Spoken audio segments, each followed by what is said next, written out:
ស្ដីបងប្អូនអរគ្នាបាទហ្នឹងហើយថ្ងៃនេះយើងមកធ្វើការបង្កើតនៅ channel Telegram នៅក្នុង Telegram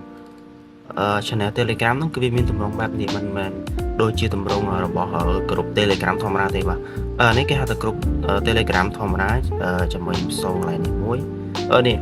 កន្លែងនេះគឺជាក្រុម Telegram ធម្មតាវាអត់មាន discussion ឬក៏អីទេនៅក្នុងនេះយើងអាច add member ចូលថែមទៀតបានធម្មតាអាហ្នឹងគេហៅថាក្រុមធម្មតាហើយវិញដូចជា channel Telegram របស់ខ្ញុំអញ្ចឹងវាមានកន្លែង comment ហើយជាមួយនឹង discussion ហើយយើងអាចបន្ថែមជាមួយនឹង group ដែលយើងអាចជជែកគ្នាបានឬក៏យើងអាចនិយាយអីផ្សេងទៀតបានអូខេអញ្ចឹងយើងកុំឲ្យខាតពេលវេលាយើងចូលទៅដល់ការបង្កើត channel Telegram របស់យើងទាំងអស់គ្នាបាទការបង្កើត channel Telegram ជាដំបូងបងប្អូនចុចទៅលើអត្រេយ3នេះតោះមកយើងចុចពាក្យថា new channel តោះមកយើងក៏ដាក់ឈ្មោះដាក់អីធម្មតាមកឥឡូវខ្ញុំដាក់ថានេះឥឡូវអានេះខ្ញុំសុំដាក់ឈ្មោះថា channel ទៅចុះយ៉ាអូខេ channel អានេះ description បងប្អូនចង់ដាក់ពេលក្រោយក៏បានដែរដល់យើងចុច create អានេះកន្លែងអូខេកន្លែង link នេះគឺមានន័យថាកន្លែងហ្នឹងយើងចង់ដាក់ nickname ឲ្យគេដើម្បីឲ្យគេងាយស្រួល search ទៅឃើញ channel របស់យើងអញ្ចឹងយើងចង់ដាក់អីអានេះដោយសារតែខ្ញុំបង្កើតតេស្តឲ្យបងប្អូនមើលមួយទេអញ្ចឹងខ្ញុំដាក់ស្មានទៅ1 2 3 4អូខេមានហើយតែយើងដាក់បន្ថែមទៀត channel ចុះ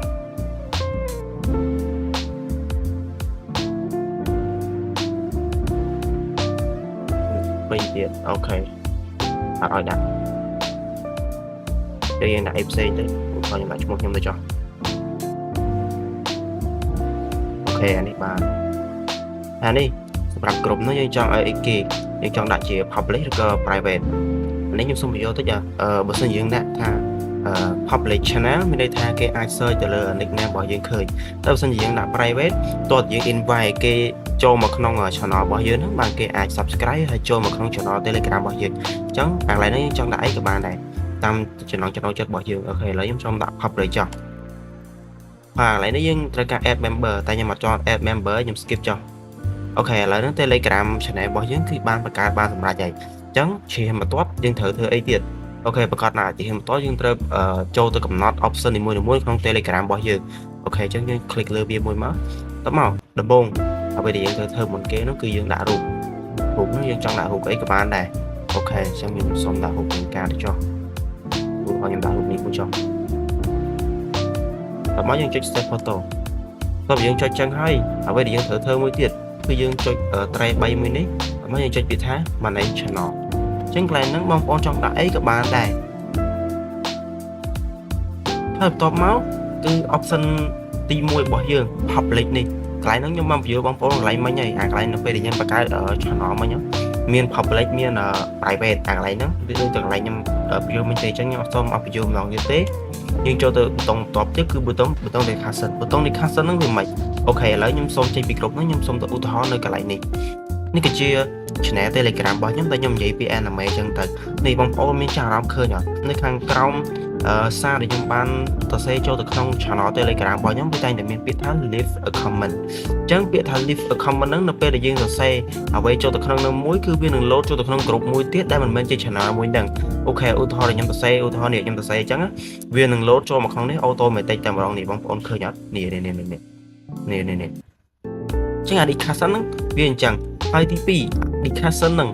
នៅពេលដែលយើងបង្កើត group មួយទៀតដែលវាតាក់ទងជាមួយនឹង channel Telegram របស់យើងហ្នឹងវាមានអត្ថប្រយោជន៍ត្រង់ថា group ទី2ដែលយើងបង្កើតហ្នឹងអញ្ចឹងអាចសេរីវាបានទៅជា group ដែលយើងអាចជជែកគ្នាលេងបានឬក៏មិនតាមពីរងរបស់អ្នកទាំងអស់គ្នាអញ្ចឹងទៅតែ group នេះខ្ញុំបង្កើតសម្រាប់វិភាគទៅលើតួអង្គអីចឹងទៅឬក៏បញ្យល់ទៅលើសាច់រឿងអញ្ចឹងទៅអូខេអាហ្នឹង discussion វាមានប៉ុណ្ណឹងអញ្ចឹងដើម្បីធ្វើ discussion ហ្នឹងយើងត្រូវធ្វើម៉េចអូខេយើងចូលទៅកាន់ channel Telegram របស់យើងវិញតោះមកយើងចូលទៅកន្លែងប៊ូតុង discussion អូខេនេះប៊ូតុង discussion នេះវាដាក់ថា add a group អញ្ចឹងយើងចុចលើវាមួយមកតោះមកយើងអត់មាន group ទេបើមិនយើងមាន group ហើយយើងចុច click លើវាមួយមកហើយយើងដាក់ទៅហើយចុច link group ហ្នឹងទៅតែខ្ញុំអត់ទេក្នុងលក្ខខណ្ឌហ្នឹងខ្ញុំចង់បង្កើត group ថ្មីមួយសម្រាប់ដាក់ទៅលើ channel ថ្មីរបស់ខ្ញុំហ្នឹងអូខេយើងចុច create a new group តោះមកឥឡូវនេះយើងដាក់ឈ្មោះហើយនឹងដាក់រូបភាពអញ្ចឹង អានេះខ្ញុំសុំដាក់ឈ្មោះថាអញ្ចឹងហ្មងទៅដោយសារខ្ជិលការច្រើនហើយទី2រូបភាពយើងចុចដាក់រូបភាពថ្មីមួយមកចឹងយើងដាក់រូបភាពចាស់យើងវិញមកអូខេអញ្ចឹងយើងដាក់អញ្ចឹងមកតោះមកយើងចុច create បន្ទាប់មកយើងចុច save អូខេបន្ទាប់ពីយើងចុច save នេះបងប្អូនឃើញអត់គ្រប់ដែលយើងបង្កើតមិញយើងអាចសេរីបាននេះសេរីនេះយើងអាចសេរី option អាហ្នឹងបានតែអាហ្នឹងខ្ញុំមិនទាន់សេរីទេអូខេយើងចូលទៅកាន់ channel យើងវិញតោះមកយើងចុចមើលសិនថាយើងបាន add link នៅគ្រប់ហ្នឹងនៅនេះយើងបាន add ហើយអញ្ចឹងទី2យើងត្រូវធ្វើអីទី2ដើម្បីបាន discussion ហ្នឹងគឺយើងត្រូវការ member ម្នាក់នៅក្នុង group ហ្នឹងអូខេនៅក្នុង group ហ្នឹងគឺមានតែខ្ញុំទេអញ្ចឹងខ្ញុំសូម add គ្នាខ្ញុំចូលមួយនេះ leave a comment ហ្នឹងនេះយើងចូលទៅខាងហ្នឹងទៅនេះ leave a comment add គាត់ចូលមួយហើយតបមកយើងសាកសរសេរសារនៅក្នុងហ្នឹងមួយឧទាហរណ៍ខ្ញុំសេ hello នេះបងប្អូនឃើញពាក្យថា leave a comment ណាហើយបន្ទាប់មកវានឹង load ចូលទៅក្នុងនេះ automatic តែម្ដងមកបងប្អូនឃើញអត់ហើយក្នុង group ហ្នឹងយើងអាចនិយាយគ្នាបានតែនៅក្នុង group ហ្នឹងយើងក៏អាចសេរីទៅលើ option ផ្សេងៗនៅក្នុងហ្នឹងបានដូចគ្នាអញ្ចឹងយើងចូលទៅក្នុងហ្នឹងមកហើយយើងអាចសេរីទៅលើអ្វីៗផ្សេងតាមយើងចង់សេរីឧទាហរណ៍ថា member នៅក្នុង group ហ្នឹងអាចធ្វើអីបានខ្លះអូខេនេះមានម្នាក់នេះមួយអូខេអញ្ចឹងដើម្បីយើងកំណត់ទៅលើ member ម្នាក់ក្នុង group ដែលយើងដាក់ជា education ហ្នឹងចូលទៅក្នុងកន្លែង tray 3 money group តោះយើងចុច money group ហើយនៅក្នុងការកំណត់ group គឺវាខុសពីកំណត់ទៅលើ channel អញ្ចឹងវាខុសគ្នាទីទីនេះ group private អីហ្នឹងដូចតែគ្នាទេហើយកន្លែងនេះវិញគឺវាបញ្ជាក់ថា group Telegram មួយហ្នឹងគឺបាន link ភ្ជាប់ទៅកាន់ channel Telegram មួយដែលមានឈ្មោះថា Thai Channel អញ្ចឹងវាបញ្ជាក់ប្រាប់យើងតិចគ្នាអត់ហើយកន្លែងនេះ topic នេះយើងបានទេដោយសារតែខ្ញុំមិនមែនជាអ្នកប្រើប្រាស់ទៅលើគេហៅថា Telegram Pro អាហ្នឹងយើងដាក់ប្រចាំខែហើយបន្ទាប់មកបន្តទៀតអានេះគឺតើយើងដាក់ទៅលើ Telegram Pro ទើបយើងអាចប្រើ option មួយហ្នឹងបានតែខ្ញុំអត់ប្រើទេបន្ទាប់មកយើងចូលមកដល់ប៊ូតុងមួយទៀតប៊ូតុង reaction ហ្នឹងយើងចង់ឲ្យក្នុងក្រុមហ្នឹងមាន reaction ប្រហែលនេះ some reaction no reaction ឬក៏ all reaction អា reaction ហ្នឹងយើងចុចបេះដូងចុចអីហ្នឹងអ្នកនរគ្នាទៀតនិយាយថាយើងចូលមក react បេះដូងក៏យើងចូលទៅ react អីអញ្ចឹងណានេះឧទាហរណ៍ចេះនេះគេអត់នេះអូខេចូលទៅកាន់ក្រុមយើងវិញអានេះយើងអាចកំណត់បានតមកមួយទៀតប៊ូតុងមួយទៀតគឺប៊ូតុងសំខាន់គេគឺ permission ហ្នឹងមានន័យថានៅក្នុង member នៅក្នុង group ហ្នឹងអាចធ្វើអីបានខ្លះអូខេយើងចូលទៅក្នុងនឹងមួយមកហើយតមកយើងចុចអានេះ permission ទី1ហ្នឹងមានន័យថា send message ហ្នឹងមានន័យថានៅក្នុង group ហ្នឹង member ទាំងអស់ហ្នឹងអាច send message ឲ្យគ្នាទៅវិញមកនៅក្នុង group ហ្នឹងបានអត់ chat មួយគ្នាទៅវិញមកនៅក្នុង group ហ្នឹងបានអត់អញ្ចឹងកន្លែងហ្នឹងយើងបើកមកដើម្បីឲ្យ member របស់យើងអាចនិយាយគ្នានៅក្នុង group ហ្នឹងបានប៊ូតុងទី2គឺជាប៊ូតុង send media តែ media ហ្នឹងមានន័យថាតាម member នៅក្នុង group ហ្នឹងអាច send ជារូបភាពអាច send ជា file អាច send ជាចម្រៀងនេះបានអត់ហើយដល់ពេលដែលយើង click ទៅលើវាមួយគឺវាបញ្ជាក់ប្រាប់យើងដែរថាយើងចង់ឲ្យក្នុង group ហ្នឹង send អីបានខ្លះវាមាន poster វាមាន video file វាមាន video message មាន music មាន voice message មាន file មាន sticker GIF អីចឹងទៅតមកបើសិនជាយើងអត់ចង់ឲ្យ member ក្នុង group យើងហ្នឹង send អីផ្សេងក្រៅពី photo ទេយើងចុចគ្រាន់តែ photo មួយមកហើយបើសិនជាយើងចង់ឲ្យ member ក្នុង group យើង send អីបានទៀតយើងគ្រាន់តែតាមនឹងមកហ្នឹងសាច់ចិត្តអ្នកនរគ្នាទេអញ្ចឹងអានេះខ្ញុំបង្កើតឲ្យអង្គលុបចោលវិញដែរខ្ញុំដាក់គ្រាទាំងអស់ហ្មងទៅទី3 add member add member ហ្នឹងមានន័យថាយើងឲ្យ member នៅក្នុង group discussion របស់យើងហ្នឹងអាច add គ្នាចូលថែមទៀតបានអត់អញ្ចឹងកន្លែងហ្នឹងខ្ញុំមិនបើកទេដោយសារតែកាលណាបើសិនជាយើងបើកអាកន្លែងហ្នឹងណា member ក្នុង group របស់យើងហ្នឹងនឹង add ពីណាគេចូលខ្លះទេញញ៉ៃពី group លើអញ្ចឹងអាហ្នឹងយើងចាំឲ្យដល់ពេលដែលគេ subscribe ទៅលើ channel Telegram របស់យើងហ្នឹងចាំឲ្យគេ join ខ្លួនឯងទៅអាហ្នឹងពេលក្រោយបាន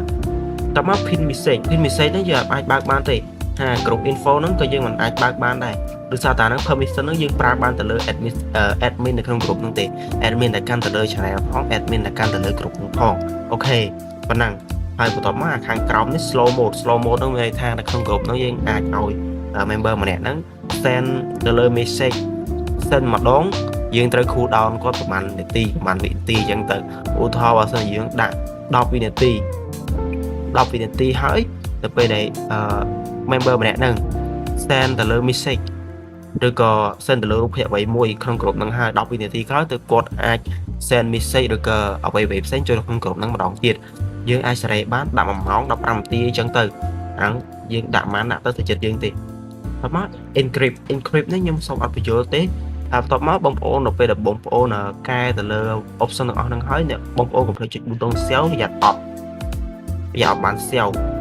បន្ទាប់ពីយើងចប់ button permission ហើយយើងចូលកន្លែង link ធម្មតាកន្លែងនេះយើង add គ្នាចូលធម្មតាទេកន្លែងនេះគឺជាកន្លែង admin កន្លែងបូក admin ហ្នឹងមានថាយើងចង់ឲ្យក្រុមនឹងមានអ្នកកាន់ប្រហែលអ្នកកន្លែងហ្នឹងអ្នកបងប្អូនភាគច្រើនគាត់ដឹងហើយតែខ្ញុំអត់បញ្យល់ទេ member នេះយើងអាច add គ្នាចូលបានបន្ថែមទៀតហើយបន្ទាប់មកការបង្កើត option នៅក្នុងក្រុម Telegram discussion របស់យើងហ្នឹងគឺបានចប់ហើយអញ្ចឹងយើងចូលទៅកាន់ channel Telegram របស់យើងវិញ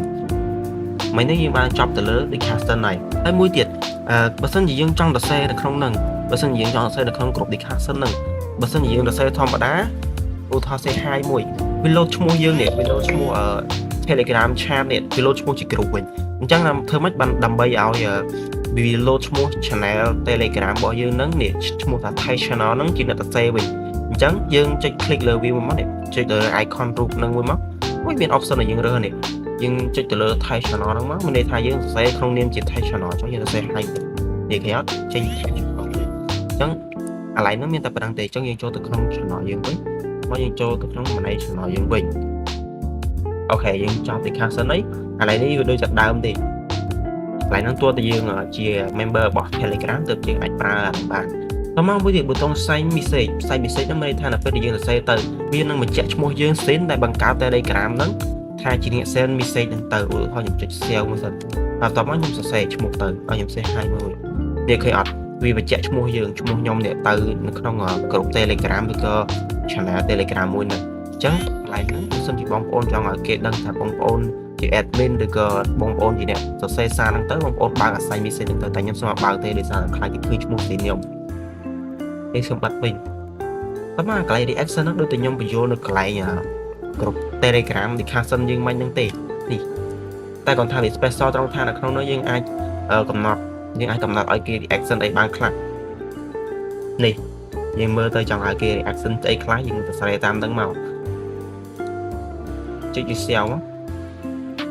កន្លែង invite នេះវាដូចតែកន្លែងមិញដែរទេអូខេយើងចូលទៅបែប option បន្តទៀត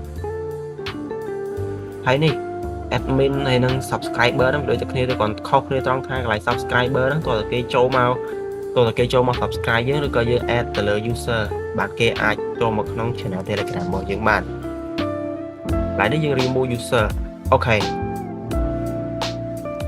អញ្ចឹងការបង្កើត channel Telegram ជាមួយនឹងការសេរី option ខ្ញុំបានបញ្យល់ទៅដល់អ្នកគ្នាហើយអញ្ចឹងយើងនឹងមកនិយាយថាតើការបង្កើតទៅលើ Telegram channel ហ្នឹងគឺវាពិសេសត្រង់ណានឹងមានផលប្រយោជន៍អ្វីខ្លះបាទអញ្ចឹងខ្ញុំសូមនិយាយពីផលប្រយោជន៍របស់ channel Telegram អញ្ចឹងបងប្អូនមួយចំនួនដែលបង្កអាជីវកម្មលក់ដូររកស៊ីតាម online ហ្នឹងគឺក៏ប្រកាសជាពិបាកទៅលើការគ្រប់គ្រងទៅលើក្រុម Telegram member នៅក្នុងក្រុម Telegram ហ្នឹងនៅពេលដែលយើង share ឲ្យបាន share អីទៅគឺគាត់ឆាតញ៉ៃអញ្ចឹងហើយយើងមិនបាច់ចាំពិបាកបិទឆាតរបស់គាត់ទេអញ្ចឹងយើងបង្កើតឆាតមួយដើម្បីឲ្យគាត់ទៅសួរតម្លៃសួរអីតាមហ្នឹងទៅអាហ្នឹងវាស្រួលផងកុំឲ្យគាត់សួរតម្លៃនៅក្នុងទៅលើក្រុម Telegram របស់យើងដែលយើង share ទៅលើបានផ្សេងហ្នឹងហើយអញ្ចឹងវីដេអូហ្នឹងក៏ឈានមកដល់ទីបញ្ចប់ដែរអញ្ចឹងខ្ញុំសូមអរគុណដល់អ្នកនរគ្នាមែនទែនដែលបានតាមទស្សនាពីដើមដល់ចប់ហើយសង្ឃឹមថាអ្នកនរគ្នាจะបង្កើត channel Telegram ទាំងអស់គ្នាអូខេអញ្ចឹងខ្ញុំអត់មានអីនិយាយទៀតទេGoodbye អ្នកនរគ្នាជួបគ្នានៅវីដេអូក្រោយ